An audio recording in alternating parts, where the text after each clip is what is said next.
نبی پاک صلی اللہ تعالیٰ علیہ وآلہ وسلم کی جو محبت کے تقاضے ہیں، سیرت کی جتنی بھی کتابوں میں آپ علیہ الصلوۃ والسلام کی محبت کے حوالے سے بیان کیا جاتا ہے، تو وہاں سب سے پہلا تقاضا نبی پاک صلی اللہ علیہ وسلم کی اطاعت و فرما برداری ہوتا ہے. یعنی آپ صلی اللہ علیہ وسلم کی سنتوں پر عمل کرنا، آپ کی پیروی کرنا، آپ کے پیچھے چلنا، یہ وہ چیز ہے کہ جس کے ذریعے نبی پاک صلی اللہ علیہ وسلم کی محبت کا تقاضا یہ پورا ہوتا ہے. تو برکتیں حاصل کرنے کے لیے دنیا و آخرت میں نبی پاک صلی اللہ علیہ وسلم کی سنتوں کو اپنانا ہوگا. آپ علیہ الصلوۃ والسلام کی کئی حدیثیں اس حوالے سے ہماری رہنمائی کرتی ہیں کہ جو میری سنت سے محبت کرتا ہے وہ مجھ سے محبت کرتا ہے، جو مجھ سے محبت کرے گا وہ میرے ساتھ جنت میں ہوگا. اسی طرح فرمایا کہ قل ان کنتم تحبون اللہ فاتبعونی یحببکم اللہ ویغفر لکم ذنوبکم واللہ غفور رحیم. اے محبوبہ فرما دیجیے کہ اگر تم اللہ سے محبت کرتے ہو تو میری پیروی کرو، یعنی نبی پاک صلی اللہ علیہ وسلم کی اطاعت کرو، اتباع کرو، تو نتیجہ یہ نکلے گا کہ اللہ پاک تم سے محبت فرمائے گا اور تمہارے گناہوں کو بخش دے گا، اور اللہ بخشنے والا رحم فرمانے والا ہے. تو آپ علیہ الصلوۃ والسلام کی پیروی میں ہی آپ کا ساتھ ملے گا، دنیا و آخرت کی برکتیں نصیب ہوں گی. اس میں صحابہ کرام علیہم رضوان کی سیرت کو پڑھنا مجھے لگتا ہے مفتی صاحب بہت مفید رہے گا، کیونکہ جو کچھ ہم بیان کرتے ہیں کہ نبی پاک صلی اللہ علیہ وسلم کی سیرت پر عمل کرے، سنتوں پر عمل کرے، آپ کی اداؤں کو ادا کرے، تو بسا اوقات اس میں یہ ہوتا ہے کہ اس کا کوئی ماڈل صحابہ کرام علیہم رضوان کی سیرت ہے کہ صحابہ کرام علیہم رضوان نے کن کن مواقع پر کس طرح نبی پاک صلی اللہ علیہ وسلم کی اتباع کی، اطاعت کی، اور کہتے ہیں نا کہ اشارہ ابرو پر انہوں نے وہ عمل کر لیے، وہ سمجھ جاتے. صدیق اکبر رضی اللہ تعالیٰ عنہ بڑے مزاج پاک کو کس انداز سے وہ محسوس فرما لیتے تھے. مکان نبی پاک صلی اللہ علیہ وسلم نے مناسب نہ سمجھا تو کسی نے مکان پورے کے پورا ڈھا دیا، توڑ دیا. انگوٹھی والا واقعہ جو تھا، سونے کی انگوٹھی والا، پھر بعد میں اسے اٹھائی تک نہیں. تو ایسا لگتا ہے کہ جو سیرت صحابہ ہے اس کے پڑھنے کی بھی بہت ضرورت ہے، یعنی کہ اتباع رسول، اطاعت رسول کا وہ انداز جو صحابہ کرام علیہم رضوان نے ہمیں دیا، اور وہ یہ عشق و محبت کا یہ جو انداز ہمیں دیا، تو اس کے لیے صحابہ کی سیرت پڑھنی بہت ضروری ہے. تو اس سے نہیں بڑھتا یہ سارا جذبہ. صحابہ کرام علیہم رضوان نبی پاک صلی اللہ علیہ وسلم کی ان چیزوں میں بھی پیروی کرتے تھے، ان چیزوں میں بھی اتباع کرتے تھے جن میں پیروی کا باقاعدہ حکم نہیں تھا، اور بعض اوقات عادتیں جو ہوتی تھیں یا اتفاقاً نبی پاک صلی اللہ تعالیٰ علیہ وآلہ وسلم سے کوئی معاملہ پیش آ گیا تو صحابہ کرام علیہم رضوان اس کو بھی اپنایا کرتے تھے. اب جیسے صحابہ کرام علیہم رضوان کی شخصیات میں سے ایک بہت مشہور نام اس حوالے سے سیدنا عبداللہ ابن عمر رضی اللہ تعالیٰ عنہما کا ہے کہ آپ بہت زیادہ نبی پاک صلی اللہ علیہ وسلم کی ایک ایک عادت کو اپنانے کی کوشش کرتے تھے. صحیح بخاری شریف میں امام بخاری رحمۃ اللہ تعالیٰ علیہ ایک تفصیل کے ساتھ حدیث پاک لے کر آئے ہیں کہ جس میں نبی پاک صلی اللہ تعالیٰ علیہ وآلہ وسلم نے جو مدینہ سے مکہ مکرمہ سفر اختیار کیا آتے جاتے کا، تو کون کون سا مقام تھا کہ جہاں نبی پاک صلی اللہ علیہ وسلم ٹھہرے اور اس مقام پہ نماز پڑھی. تو عبداللہ ابن عمر رضی اللہ تعالیٰ عنہما ہر اس مقام پر ٹھہرتے اور اس جگہ پر نماز ادا کرتے تھے. صحیح بخاری شریف کی ایک حدیث مبارکہ ہے کہ نبی پاک صلی اللہ تعالیٰ علیہ وآلہ وسلم کعبۃ اللہ المشرفہ میں داخل ہوئے، اور آپ کے ساتھ حضرت بلال رضی اللہ تعالیٰ عنہ، حضرت اسامہ بن زید رضی اللہ تعالیٰ عنہ، حضرت سیدنا فضل بن عباس رضی اللہ تعالیٰ عنہ، اور حضرت سیدنا عثمان بن طلحہ رضی اللہ تعالیٰ عنہ. یہ چار صحابہ کرام علیہم رضوان اندر داخل ہوئے، اور داخل ہونے کے بعد دروازہ بند کر دیا گیا. حضرت ابن عمر رضی اللہ تعالیٰ عنہما جلدی سے آئے، لیکن جب تک دروازہ بند ہو چکا تھا ان کو اطلاع پہنچی. تو باہر جب آپ علیہ الصلوۃ والسلام تشریف لے کر آئے تو حضرت ابن عمر رضی اللہ تعالیٰ عنہما نے حضرت بلال رضی اللہ تعالیٰ عنہ سے پوچھا کہ کیا نبی پاک صلی اللہ علیہ وسلم نے کعبے میں نماز پڑھی تھی؟ انہوں نے کہا ہاں پڑھی تھی. تو بولا کس طرف پڑھی تھی؟ تو کہا یہ آگے بڑھتے ہیں تو دو ستون جو الٹے ہاتھ کی طرف آتے ہیں ان کے درمیان میں پڑھی تھی. اس وقت کعبے کے ستون 6 تھے، تو یہاں آپ نے نماز ادا کی. حضرت عبداللہ بن عمر رضی اللہ تعالیٰ عنہما کا معمول تھا کہ آپ ہر سال حج کے لیے تشریف لے جاتے تھے. تو جب بھی آپ مکہ مکرمہ آتے، کعبے کے اندر داخل ہوتے، تو کعبے میں جا کر آپ اسی جگہ پر نماز ادا کرتے جہاں پر نبی پاک صلی اللہ علیہ وسلم نے نفل پڑھے تھے، اور آپ یہ فرمایا کرتے تھے کہ کعبے کے کسی بھی گوشے میں نماز پڑھیں ہو جاتی ہے، لیکن میں وہی نماز ادا کرتا ہوں جو نبی پاک صلی اللہ علیہ وسلم نے نماز پڑھی ہے۔ تو یہ حالانکہ کسی بھی گوشے میں نماز پڑھیں۔ اسی طرح آپ ایک مرتبہ کسی جگہ سے گزر رہے تھے، مسند احمد کی حدیث پاک ہے، تو راستے میں ایک ٹیلا آیا، ریت کا ایک ٹیلا آیا، تو آپ نے اپنا گھٹنا اس سے ٹکرا دیا۔ لوگوں نے آپ سے کہا، آپ کے ساتھیوں نے، کہ یہ آپ نے کیا کیا؟ اتنا سارا راستہ موجود تھا اور آپ نے گھٹنا اسے ٹکرا دیا۔ تو آپ نے فرمایا اور تو کچھ نہیں معلوم، صرف اتنا ہے کہ جب نبی پاک صلی اللہ علیہ وسلم یہاں سے گزر رہے تھے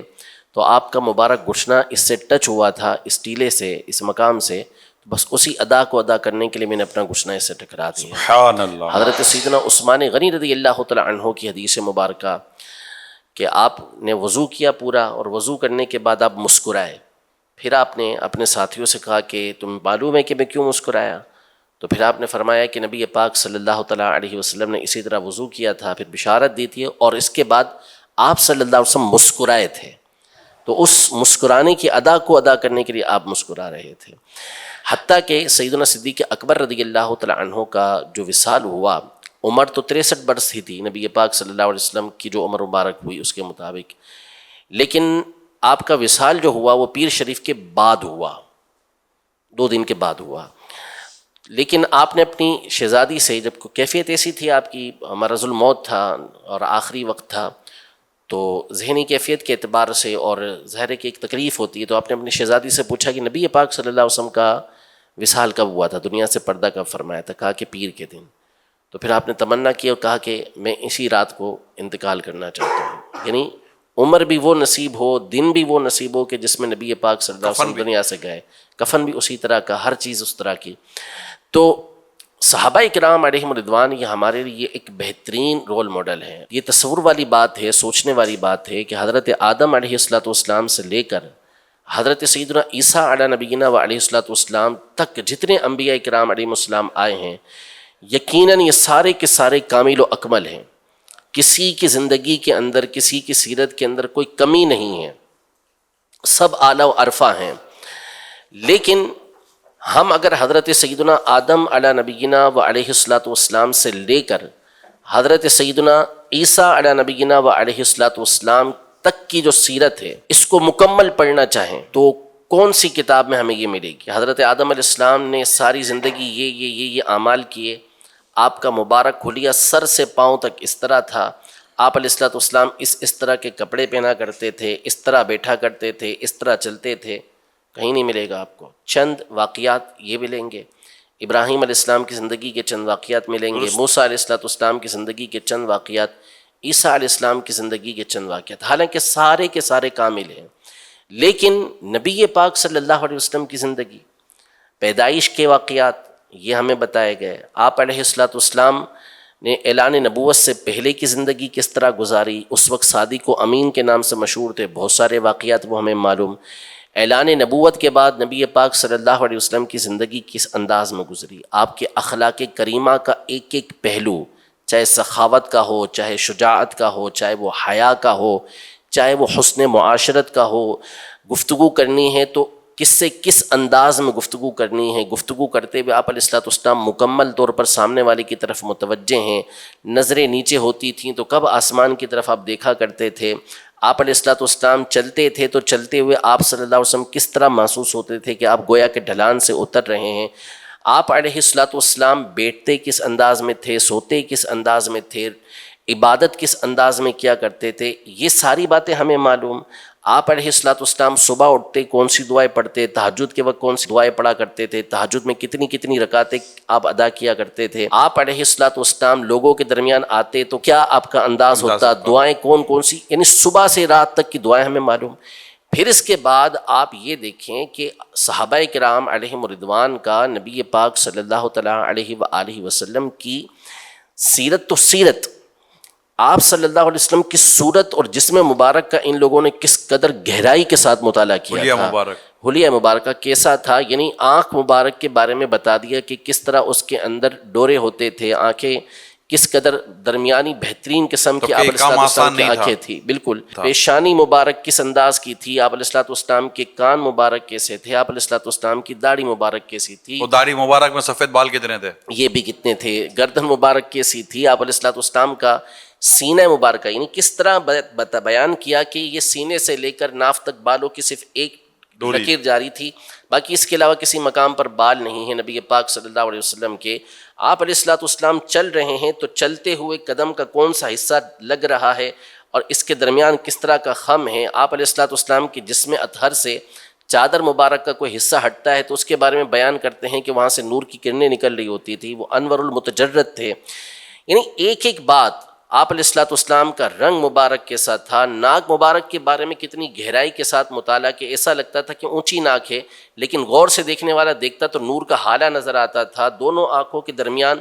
یہ ابرو ملی ہوئی تھیں یا ہٹی ہوئی تھیں، تو بیان کیا کہ نہیں ملی ہوئی نہیں تھی بلکہ درمیان میں ایک رگ موجود تھی، جب جلال آتا تو وہ رگ ابھرتی تھی۔ بال مبارک کس طرح تھے، ناخن مبارک کس طرح تھے، یہ کس نے بتایا ہمیں؟ صحابہ کرام علیہم رضوان نے بتایا۔ تو یہ صحابہ کرام علیہم رضوان کا وہ عظیم کارنامہ ہے کہ نبی پاک صلی اللہ تعالیٰ علیہ وآلہ وسلم کی صحبت کے لیے جن ہستیوں کو اللہ پاک نے چنا تھا وہ تھے ہی اس طرح کی کہ نبی پاک صلی اللہ تعالیٰ علیہ وسلم کی صحبت کے اندر رہ تو سکے۔ یہ جتنی بات آپ نے بیان کی کہ نبی پاک صلی اللہ علیہ وسلم کا یہ سب کچھ جو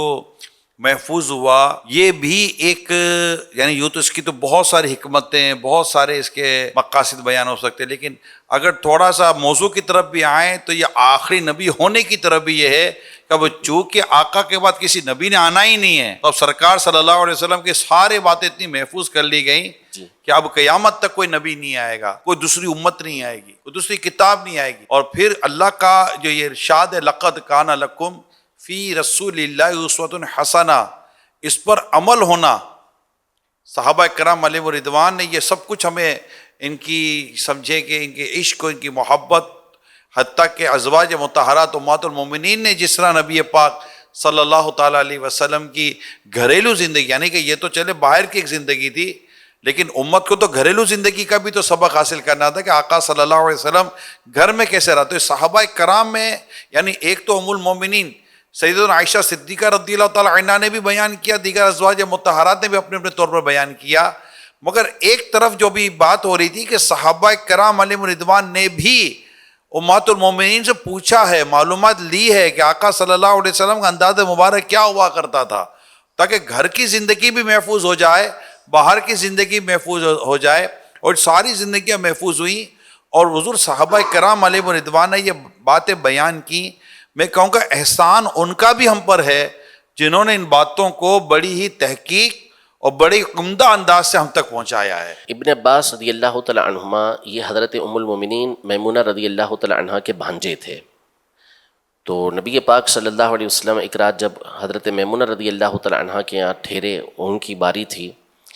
تو حضرت ابن عباس رضی اللہ تعالیٰ عنہما کو ان کے والد حضرت عباس رضی اللہ تعالیٰ عنہ نے خاص طور پہ بھیجا کہ رات کو جا کے دیکھو کہ آپ علیہ السلام عبادت کس طرح کرتے۔ تو وہ رات ٹھہرے اور رات میں نبی پاک صلی اللہ علیہ وسلم کی عبادت کا انداز دیکھ کر بیان کیا، حالانکہ چھوٹے تھے، کہ آپ علیہ السلام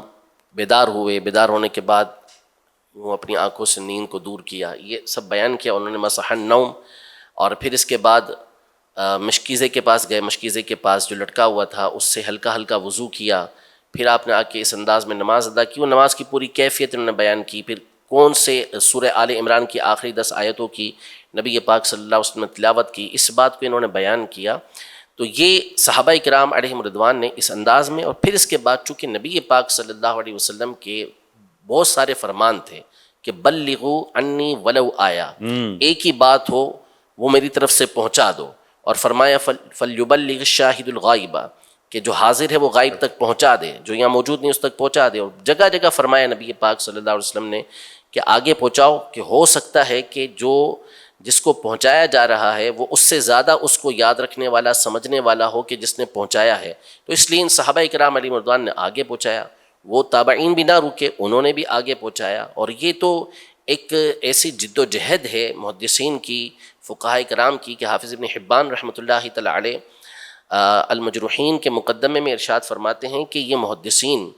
انہوں نے اس انداز میں ان حدیثوں کو محفوظ رکھنے کی کوشش کی ہے کہ اگر کوئی شخص کسی حدیث کے اندر الف کا اضافہ کر دے یا واو کو ہٹا دے تو یہ بتا دیں گے کہ یہاں کہ اس مقام پر انہوں نے یہ غلطی کی ہوئی ہے.